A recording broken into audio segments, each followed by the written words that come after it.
नमस्कार, मैं हूँ प्रतीक चौधरी और स्वागत है आपका हमारे इस चैनल में। दोस्तों 2024 के जो चुनाव हैं, उनकी जो तैयारी है उसमें भारतीय जनता पार्टी और जो विपक्षी दल है वो जुड़ गए हैं। और वहीं पर अगर हम देखें कि एनडीए के अंदर तमाम जो दल हैं वो जुड़ते जा रहे हैं और लगातार उनकी जो संख्या है वो बढ़ती जा रही है और इंडिया अलायंस से टूट-टूट कर जो एनडीए के अंदर जो लोग हैं वो जुड़ते जा रहे हैं। अब इसी को लेकर जो तैयारियां हैं उनको लेकर तमाम जो मतलब भारत रत्न वगैरह इन सभी की जो ऐलान है वो किया गया प्रधानमंत्री की तरफ से। तो इसी में एक और जो कड़ी है वो जुड़ गई है, वो है कि जो सिटीजनशिप अमेंडमेंट एक्ट, जो कि सिटीजन अमेंडमेंट एक्ट था, जो कि पिछले लगभग 4 सालों से पेंडिंग था। तो उसको लेकर एक नई जो बहस है वो गृह मंत्री अमित शाह ने शुरू करवा दी। असल में क्या है कि ये जो लोग हैं जो कि विपक्षी हैं, जो कि लगातार मतलब किस तरीके से इन्होंने नाटक रचा शाहीन बाग के अंदर महिलाओं को सड़कों पर बिठाकर, वो जो देश है वो भूला नहीं था। और अभी जो गृह मंत्री अमित शाह हैं उन्होंने जो सिटीजन अमेंडमेंट एक्ट है उसे बोला है कि वो लोकसभा चुनाव से पहले लागू हो जाएगा। तो इससे भी एक जो बड़ा वर्ग है उसके वोट को एक तरीके से हथिया लिया है गृह मंत्री अमित शाह और प्रधानमंत्री ने, और ये जो सारा वोट है वो पड़ने वाला है भारतीय जनता पार्टी को। तो इसी में जो है आज एक नई खबर है जो कि आई है, उसके बारे में हम बात करते हैं और बताते हैं कि क्या है। ये देखिए, गृह मंत्री अमित शाह ने ये जो ऐलान है वो किया है कि जो मतलब गृह मंत्री अमित शाह, देखिए आपको पता है कि जब शाहीन बाग के अंदर जो धरना था वो चल रहा था, उस दौरान भी गृह मंत्री अमित शाह एक ही बात की रट लगाए बैठे थे कि सीएए लागू होगा, चाहे कोई कितना भी विरोध करे, कितना भी कोई धरना देता रहे, चाहे सारी सड़कें जाम कर दे, लेकिन सीए। और देखिए, ये सिर्फ यही नहीं है कि कितनी जो आगजनी है वो हुई। पहले मैं आपको खबर के बारे में बताता हूँ कि ये जो पूरी खबर है वो क्या है। देखिए, लोकसभा चुनाव से पहले देश में लागू होगा सीए, अमित शाह का बड़ा ऐलान। अमित शाह ने ये जो बड़ा ऐलान है वो कर दिया है कि सीए देश के अंदर लागू होगा। और ये जो पूरी खबर है वो क्या है, भारतीय जनता पार्टी लोकसभा चुनाव की तैयारियों में पूरे जोर शोर से जुट गई है। इसी बीच केंद्रीय गृह मंत्री अमित शाह ने बड़ा ऐलान किया है। उन्होंने कहा कि चुनाव से पहले पूरे देश में नागरिकता संशोधन अधिनियम लागू किया जाएगा। इन्होंने ये बातें ET now global business summit के दौरान कही है।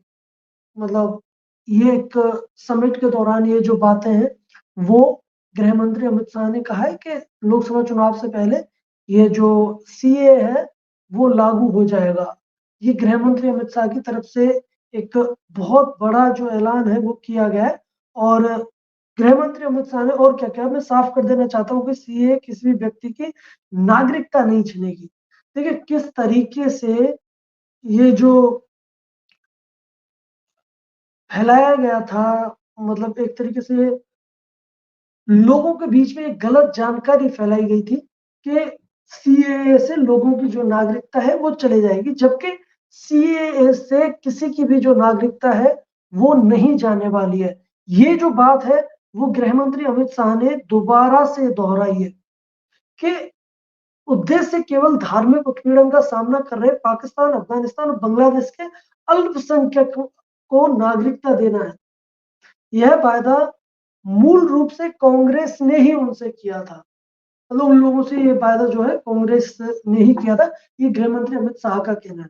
लेकिन ये जो बात है कि जो लोग हैं उनका जो नागरिकता है वो छिन जाएगी, ये कहीं ना कहीं ये लोगों में एक गलत जो भ्रांति थी, मतलब एक गलत तरीके से ये जो चीज है वो पेश की गई लोगों को भड़काने के लिए कि अगर सीए लागू हो जाएगा तो। और खासकर ये जो लोग थे वो एक विशेष वर्ग के लोग थे, उन लोगों से ही ये जो बातें थी समझाई गई, क्योंकि कहीं ना कहीं ये दिखाने की कोशिश की गई कि इससे जो हिंदू हैं वो ज्यादा देश के अंदर आ जाएंगे। अरे भाई, म्यांमार बॉर्डर कितने पार करके आते हैं, कितने बांग्लादेश से आते हैं, और तो और पाकिस्तान से भी नेपाल के रास्ते कितने लोग भारत के अंदर आ जाते हैं, और वो किसी एक विशेष धर्म के ही होते हैं। उनके ऊपर कोई भी, ये जो नेता हैं, जितने भी ये जो लोग हैं, जो बोलने वाले हैं, वो कोई भी कुछ नहीं बोलता है इन सभी चीजों के ऊपर। और वहीं पर एक अगर एक्ट पास हो जाता है, जैसे कि भारत की पार्लियामेंट की तरफ से पास किया जाता है, उसको लेकर इस तरीके की जो भ्रांतियां वो फैलाई जाती हैं कि आपकी जो नागरिकता है वो चले जाएगी। भाई अगर किसी को जो प्रताड़ना है, देखिए इन्होंने क्या है, उन्होंने विपक्ष पर मुसलमानों को गुमराह करने का आरोप लगाया। जो बात मैं बोल रहा था कि मुसलमानों को जो है ये गुमराह किया जा रहा है, उन्होंने कहा हमारे मुस्लिम भाइयों को सीए को लेकर गुमराह किया जा रहा है, भड़काया जा रहा है। सीए केवल पाकिस्तान, अफगानिस्तान, बांग्लादेश के धार्मिक अल्पसंख्यक, देखिए इसमें जो है जो नागरिकता देने की बात की गई, वो सिर्फ हिंदुओं को नागरिकता देने की बात नहीं की गई है। हमें पता है कि जो पाकिस्तान, अफगानिस्तान, बांग्लादेश, ये सभी मुस्लिम बहुल्य देश हैं। तो यहाँ पर जो माइनॉरिटी, बाकी के और जो धर्म है वो माइनॉरिटी हुए, तो उन माइनॉरिटी को भारत की नागरिकता देने की जो बात है वो की गई है। इसी से इन लोगों, असल में क्या है ना कि इन लोगों को जो तकलीफ है वो सिर्फ और सिर्फ हिंदुओं से तकलीफ है कि हिंदुओं को नागरिकता ना मिल जाए। इन्हें जो है परेशानी नहीं है, इन्हें बिल्कुल भी जो परेशानी है वो उससे नहीं है, किसी और से। इन्हें सिर्फ जो समस्या है वो हिंदुओं से समस्या है, न इन्हें जैन से समस्या है। मतलब बेसिकली इन लोगों के लिए बाकी के और जो लोग हैं है सब काफिर ही है, सारे के सारे लोग काफिर इनके लिए। लेकिन इनको, क्योंकि ये भारत को भी एक ऐसा देश बनाना चाहते हैं जिसमें कि मुसलमानों की जो आबादी है वो ज्यादा रहे, इसके लिए ये जो लोग हैं, ये इस तरीके की जो बातें हैं, इस तरीके की जो गलत इंफॉर्मेशन है वो मुसलमानों के बीच में भड़का रहे हैं। देखिए आपको बता दें कि हाल ही में केंद्रीय मंत्री शांतनु ठाकुर ने वो जो बयान दिया था कि एक हफ्ते के अंदर सीए वो लागू हो जाएगा, कर दिया जाएगा। यह विधेयक दिसंबर 2019 से में संसद में पास हो गया था। इसके बाद तत्कालीन राष्ट्रपति रामनाथ कोविंद ने इस विधेयक को मंजूरी दे दी।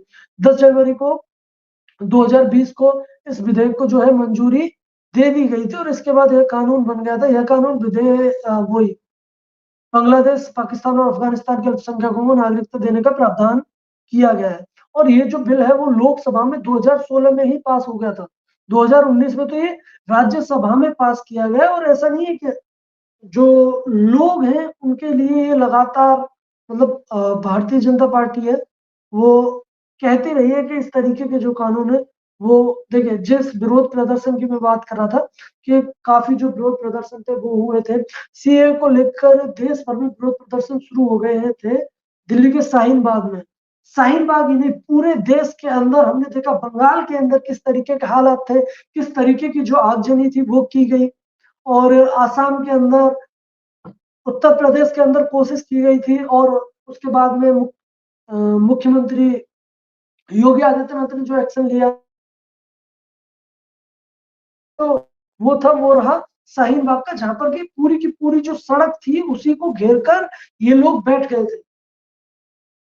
और सिर्फ इस बात को लेकर के जो, अच्छा एक चीज बताइए, मैं एक चीज जानना चाहता हूँ कि यहाँ पर इनको, क्योंकि ये भारत के अंदर अल्पसंख्यक है, यहाँ पर इनको अल्पसंख्यकों के सारे जो अधिकार है वो चाहिए।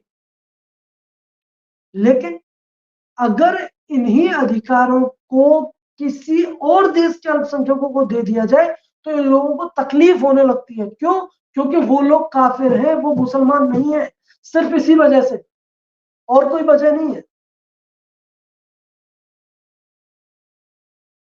और तब भी जो है गृह मंत्री अमित शाह ने क्या कहा था कि सीए है वो लागू रहे होगा, किसी में इतना दम नहीं है जो उसे रोक सके। और ये सिर्फ ऐसा नहीं कि मुसलमान है, उसके साथ में बहुत सारे जो हिंदू हैं वो भी जुड़े हुए, जो सो कॉल्ड सेकुलर हैं। अरे भाई किसी को नागरिकता मिलती है उससे आपको क्या तकलीफ है? ये थोड़ा ना है कि किसी भी चीज का जो विरोध है वो करने के लिए जो लोग हैं वो बैठ जाएंगे, कहीं की भी जो सड़क है वो घेर लेंगे, ऐसा तो नहीं होता है ना। और देखिए कानून लागू होते ही क्या क्या चीज है वो बदल जाएंगे। इस कानून के मुताबिक 3 पड़ोसी देश जिनकी की हम बात कर रहे थे, बांग्लादेश, पाकिस्तान, अफगानिस्तान से आए धार्मिक अल्पसंख्यकों को नागरिकता दी जाएगी जो लोग 2014 से तक किसी प्रताड़ना के चलते भारत आए हैं। आपको पता है कि पाकिस्तान के अंदर जो हिंदुओं की जो आबादी थी, जो आजादी के टाइम थी, उसे या तो कन्वर्ट कर दिया गया, अगर कोई कन्वर्ट नहीं हुआ तो उससे किस तरीके की जो प्रताड़ना है उसके साथ में वो की गई। जो 14-15% हुआ करते थे वो सिमट कर मात्र 1-2% रह गए हैं पाकिस्तान के अंदर। और आए दिन इस तरीके की घटनाएं आती हैं कि पाकिस्तान के अंदर मंदिर तोड़ दिया, बांग्लादेश बांग्लादेश के अंदर मंदिर तोड़ दिया, ये हिंदू जो लड़की है उसे भगा कर ले गए, उसका जो धर्म परिवर्तन है वो कर दिया, जबरदस्ती शादी कर ली, इस तरीके की खबरें आती हैं। तो क्या अगर किसी को वहां पर सताया जा रहा है, किसी को वहां पर प्रताड़ित किया जा रहा है, क्या उसे भारत की नागरिकता नहीं मिल सकती है? और इसमें बार बार एक सवाल उठाया जाता है, सवाल ये कि जो मुसलमान हैं उन्हें क्यों नहीं इसमें जोड़ा गया है, मुसलमानों को ये जो नागरिकता है वो क्यों नहीं दी जा रही है, जबकि बाकी के और जो माइनॉरिटी है उन्हें दी जा रही है। तो मैं बताता हूँ मुसलमानों को क्यों नहीं दी जा रही है। क्यों? क्योंकि बांग्लादेश, पाकिस्तान, अफगानिस्तान, इनके अंदर ये जो लोग हैं वो ऑलरेडी मेजोरिटी में है। तो जितनी भी जो सरकारें हैं और सरकारें उन्हीं लोगों को ध्यान में रखकर जितनी भी जो पॉलिसियां हैं वो बनाती हैं इन सभी देशों में। तो ऐसा कुछ नहीं है। अच्छा, और मैं आपको और दिखाता हूं कि इसमें और क्या है कि जो लोग भारत के नागरिक होंगे इसमें हिंदू, सिख, बौद्ध, जैन, पारसी और ईसाई शामिल होंगे। वही है कि मुसलमानों को छोड़कर बाकी के और जो धर्म है वो सारे के सारे इसमें शामिल होंगे। मतलब जो भी मेन मेन जो धर्म है जो कि माइनॉरिटी में है इन सभी देशों में। बता दें कि यह विधेयक 2016 में ही, जैसा कि मैंने आपको बताया कि 2016 में लोकसभा में ये जो बिल था पास हो गया था, लेकिन राज्यसभा में पास नहीं हो पाया था। इसके बाद इसे 2019 में फिर पेश किया गया और 10 जनवरी 2020 को राष्ट्रपति ने इसे मंजूरी दे दी थी। तो राष्ट्रपति की तरफ से मंजूरी मिलने के बाद में ये जो ये है वो कानून बन गया। इसके बाद 2 साल कोरोना का ही प्रकोप रहा। देखिए सभी को पता है कि ये जो महामारी थी उसकी वजह से कोई भी जो बड़ा काम है वो नहीं किया गया। इस कानून के तहत 9 राज्यों के 30 से ज्यादा डीएम को भी विशेष अधिकार अधिकार दिए जाएंगे। तो मतलब ये जो है विशेष जो अधिकार है वो इन 9 राज्यों के 30 से ज्यादा डीएमओ को दिए जाएंगे, जो कि मतलब हो सकता है कि वो इन्हीं सभी चीजों के लिए हो कि नागरिकता किसे देनी है किसे नहीं देनी है। तो इन सभी चीजों को लेकर ये जो बात है वो की जा रही है। अच्छा, इसमें जो सबसे बड़ा जो घपला है, सबसे बड़ा जो घोटाला है वो यही है कि मुसलमान है। देखिए सबसे पहली बात तो हमारी जो पहले की सरकारें रही उन्होंने इन लोगों को पढ़ाया नहीं, और अगर किसी ने पढ़ाने की कोशिश भी करी तो ये लोग सबसे पहले पढ़ने के लिए क्या चुनते हैं, इन्हें स्कूल नहीं चाहिए, इन्हें पढ़ने के लिए चाहिए मदरसा, जहां पर के उन्हीं चीजों को जो रटवा रटवा कर इस तरीके की जो है एक तरीके से तोता बना दिया जाता है। पता नहीं क्या क्या बताया जाता है कि टीवी मत देखो, फोन मत देखो। मतलब एक मौलाना है वो खुद फोन चला रहा है और मदरसे में पढ़ रहे बच्चों से मना कर रहा है कि आप फोन मत चलाओ। यार कितने मतलब, खैर मैं इन सब चीजों में पढ़ना नहीं चाहता हूँ, लेकिन ये है ये आपको पता है कि इसमें जो सबसे बड़ा जो वो है वो यही था कि सब आपकी नागरिकता चले जाएगी। क्या नागरिकता चले जाएगी? कौन नागरिकता भेज वो मना कर रहा है नागरिकता देने में? और फिर जो एनआरसी है वो तो अलग है, उसमें आपको कागज भी दिखाने पड़ेंगे, कागज तो दिखाने पड़ेंगे ना। तो उसको लेकर भी एक जो ये जो ड्रामेबाजी है वो होनी है, उसके लिए जो तैयार है वो रहना पड़ेगा। लेकिन किस तरीके से जो मुसलमानों को बेवकूफ बनाया गया है, ये कहीं ना कहीं जो मुसलमान है ये उन्हीं की गलती है कि वो इन लोगों की जो बातें हैं, जो कि अनपढ़ हैं, जो जाहिल हैं, इन लोगों की जो बातें हैं वो मान लेते हैं। तो कहीं ना कहीं उन लोगों के साथ भी ये जो समस्या है वो है। और बाकी का ये जो गृह मंत्री अमित शाह की तरफ से ये जो बोला गया है कि सीए है वो लागू होगा, तो आप इस खबर को कैसे देखते हैं कि क्या ये लोकसभा चुनाव से पहले जो लागू करना है वो सही रहेगा या फिर नहीं रहेगा? आप जरूर बताइए। धन्यवाद। जय हिंद।